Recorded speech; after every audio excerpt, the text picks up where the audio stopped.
episode of the Bracketeers. I've got Dan Allen here with me. Dan, how are you going? Pretty good. Just sitting here watching some American football and college football and enjoying my Saturday afternoon. It's a beautiful sunny day in Florida. Good, and I'll just get my screen up there now. So our first match that we had in this was Tom Hanks versus Dustin Hoffman, and we have got Tom Hanks pulling out the win there, which wasn't an easy victory as he has had the last few matches, but it was still enough to hold off Dustin Hoffman. So Tom Hanks will move on. Yeah, I mean, Tom Hanks won the Oscar 2 years in a row, 2 Best Academy Award, plus, big. Saving Private Ryan, Castaway. I mean, he has some iconic roles in the last 30 years, Malcolm. Dustin Hoffman's iconic roles, and I'll be honest, I think I might have voted for Dustin Hoffman. I don't know if I did or not, because he's like my third favorite actor. We're back in the 70s and early 80s. So there's a lot of these people that are voting weren't alive when Dustin Hoffman was making Kramer versus Kramer, The Graduate, Midnight Cowboy, Tootsie. You see what I'm saying? Yeah. I mean, that, like, Tom Hanks was the number 1 seed for a reason. So, I mean, yeah. I mean, there's that as well. I'm not upset that Tom Hanks won. He's one of the greatest actors of all time. So I understand why he would win. But moving on to face him, we've got Leonardo DiCaprio just taking out Robert Downey Jr. Once again, it wasn't that much of a shock. I think a lot of people do like Robert Downey Jr. for the MCU roles, but I think when it comes to his other roles, I think outside the MCU, he hasn't really done a lot as of yet. Leo's just done a lot. No, you're right. I mean, Leo's Wolf of Wall Street, The Aviator, Blood Diamond, Titanic. I mean, he won an Oscar for getting mauled by a bear in The Revenant. I mean, this guy's on fire. He's in a movie right now, Once Upon a Time in Hollywood. Leo's the future. And once again, we get our voters. They've kind of lived during the Leo time, even though Robert Downey Jr. has played Iron Man. What else has he done in our voters, the people that are voting's lifetime? Pretty much not much. I and you and maybe Jeremy and Sandy and those guys might remember Chaplin, but these other guys probably haven't even seen Chaplin. Yeah. So it makes sense. Leo would pull that one off. But which does mean we've got Tom Hanks versus Leo DiCaprio in there. They both faced off against each other. Catch me if you can, and they face off again here now. I think Tom Hanks will still move on, but Leo, I would be surprised. It's basically one of the greatest legends, one of the greatest actors of all time versus probably by the time one of their career is done, they'll be in the conversation for one of the greatest actors of all time. I mean, Catch Me If You Can was a great movie with these two guys, and it'll be interesting to see how that battle goes, because I think it could be like a 49-51 type of battle. That's how close I feel like it could be. But yeah, then going down to the next matchup, we had Jimmy Stewart versus Denzel Washington, and Jimmy Stewart just takes it out, but it was just a pretty close match going on. So Jimmy Stewart or James Stewart, depending on what you want to. He goes by both names, but Jimmy Stewart will move on. Yeah, I'll tell you what, Jimmy Stewart has got some of the most iconic movies of all time. It's a Wonderful Life, Rear Window. I mean, there's so many great Jimmy Stewart performances, and Denzel is in some of the greatest movies in probably the last 30 years with, Training Day and Malcolm X and Remember the Titans. But Jimmy Stewart goes so far back. He goes back to our parents And our parents sat us down and said, you need to watch these Hitchcock classics like Vertigo and all these different films. And I today, though Jimmy Stewart is one of my top 10 actors of all time, but so is Denzel Washington. So I would have been happy with either one of these. I was glad that our voters actually had a little bit of common sense and went the Jimmy Stewart route with this. I was glad to see that these guys actually went with Jimmy Stewart. And even though I love Denzel Washington and he's one of my favorite actors, I thought, oh wow, this is very good. But facing off against Jimmy Stewart, we have Robin Williams, had just taken out Jack Nicholson. And once again, like Robin Williams is probably one of the iconic comedian that's left, and I think like a lot of his roles have just been really good. I think Jack's kind of been like a lot of his roles have been sort of same kind of type role. Just he's never really gone too far out of his comfort zone.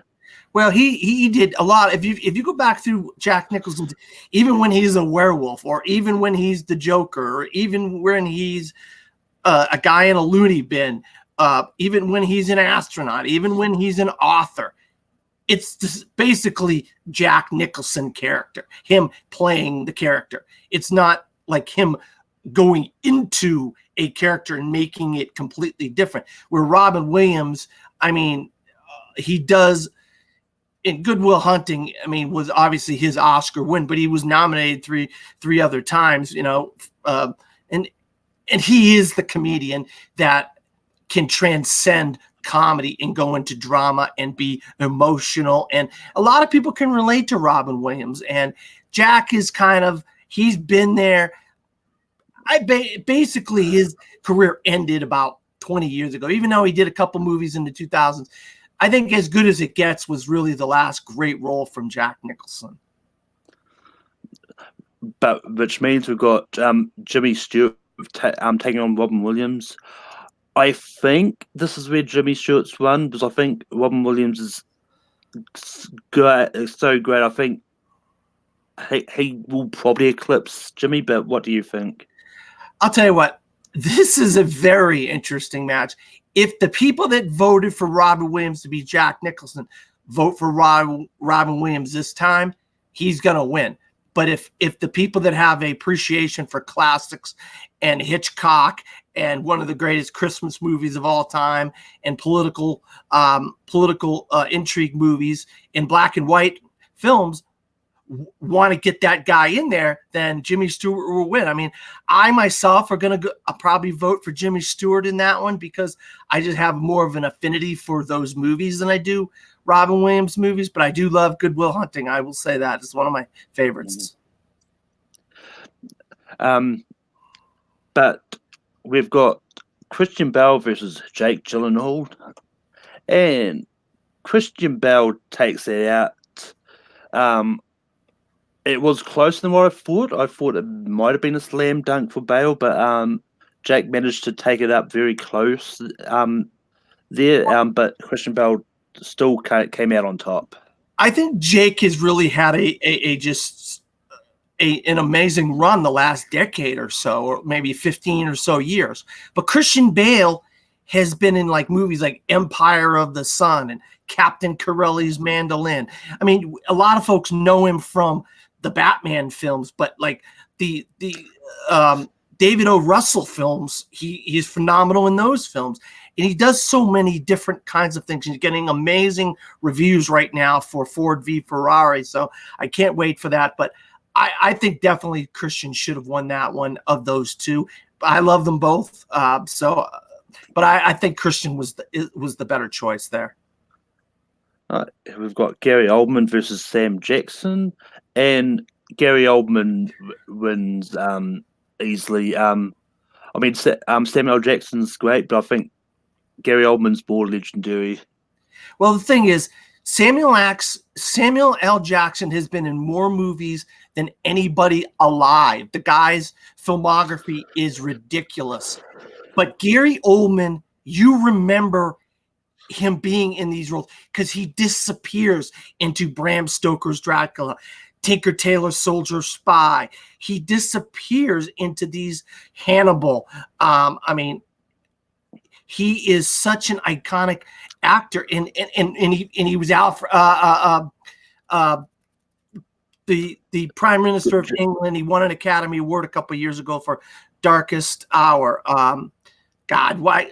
Winston Churchill, and that should have been an Oscar. He probably could have gotten an Oscar multiple times. I know Sam Jackson is a great actor, but I think he'll take a lot of these smaller roles. And where Gary, he takes his time and he picks roles that he can sink his teeth into. And from what I see in the trailer for The Laundromat, he looks like he's somebody else in that movie. I don't even know if it's Gary Oldman in The Laundromat. But yeah, I understand. I can see where why Gary Oldman would resonate more with the voting audience. But that does mean that we've got Batman versus Commissioner Gordon in this matchup. Yeah, I don't know. I think Gary Oldman may come out on top, but this is going to be too tough to call. If the Batman audience comes out, Christian Bale will win. But if the people that love a great character actor like Gary Oldman, like in a Leon the Professional, or movies like that where he plays this weird, crazy character, or The Fifth Element, which he's got this wacky haircut. I mean, if those people say, look at all these crazy roles from Gary Oldman, then that he could win. But I think that it's going to come up down to the people that love Christian Bale as Batman versus the people that want to see a great character actor in there, and that's where that will come down. I myself, I think I'm going to vote for Gary Oldman. I think I'm going to vote for Gary Oldman in that one.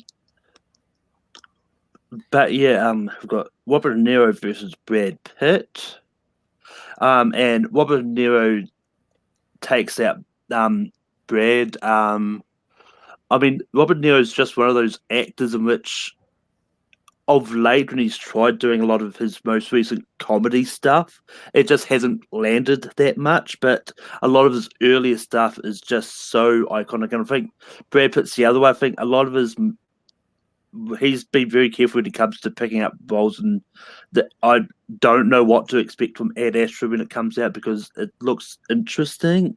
I'll tell you right now, Ad Astra is phenomenal. I highly recommend it. Brad Pitt is amazing in it, and it's one of the most gorgeous films you'll see all year. Robert De Niro is my favorite actor of all time. I've been following his movies since I was 6 years old. Raging Bull is so iconic in my opinion. The King of Comedy, Taxi Driver, Casino, Goodfellas, even the Fokker movies, and Analyze This. I mean, he's done so much. I know lately his movies hasn't resonated with a lot of people, and he's had a couple bombs, but still the filmography of Robert De Niro based on the filmography of Brad Pitt, you have to go with Robert De Niro, and I sure as hell am. Yeah. And I mean, like, nothing against Brad Pitt. I think he's just one of those ones that he's been producing a lot lately. He hasn't really done a lot of acting roles, so I don't think he's taken a lot of smaller roles as well. But I mean, I'll be surprised if he doesn't get nominated for Once Upon a Time in Hollywood. Yeah, that's going to be an interesting. I'll tell you, the five that they're going to have to choose is going to be tough. That category this year, Malcolm, is so packed full of great performances. There's films that haven't even come out that you haven't seen yet that you're going to be like, oh my God, I didn't even know about this.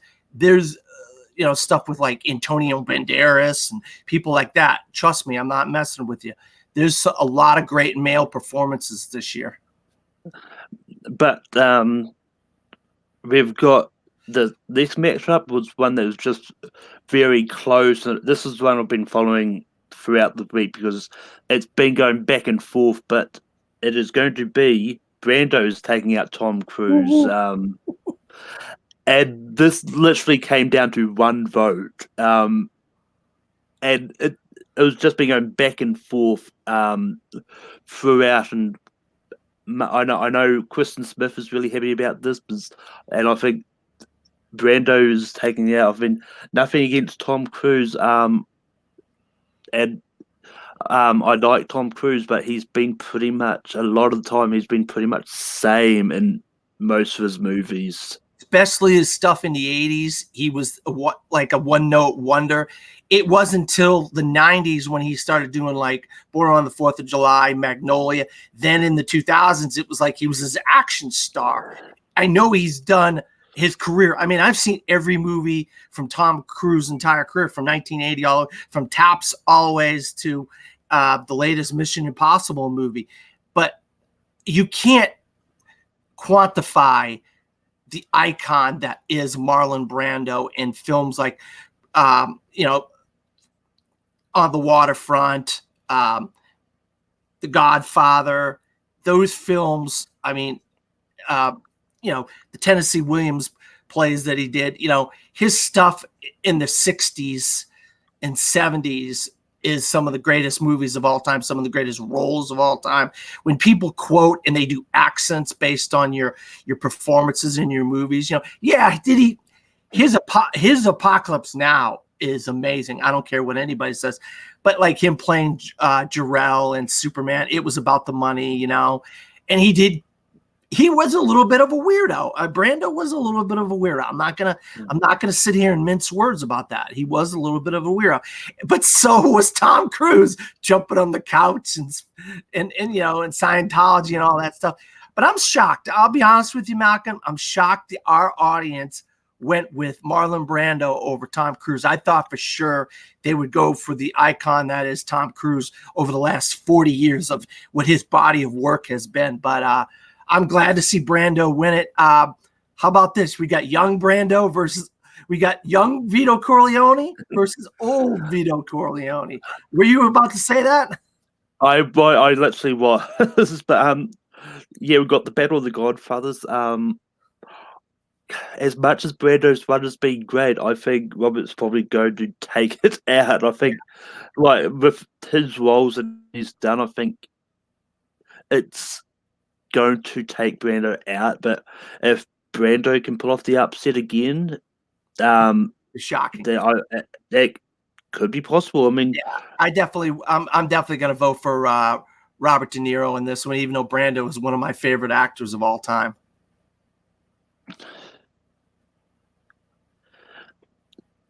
Which means our 4 matchups we've got once I actually get back up again.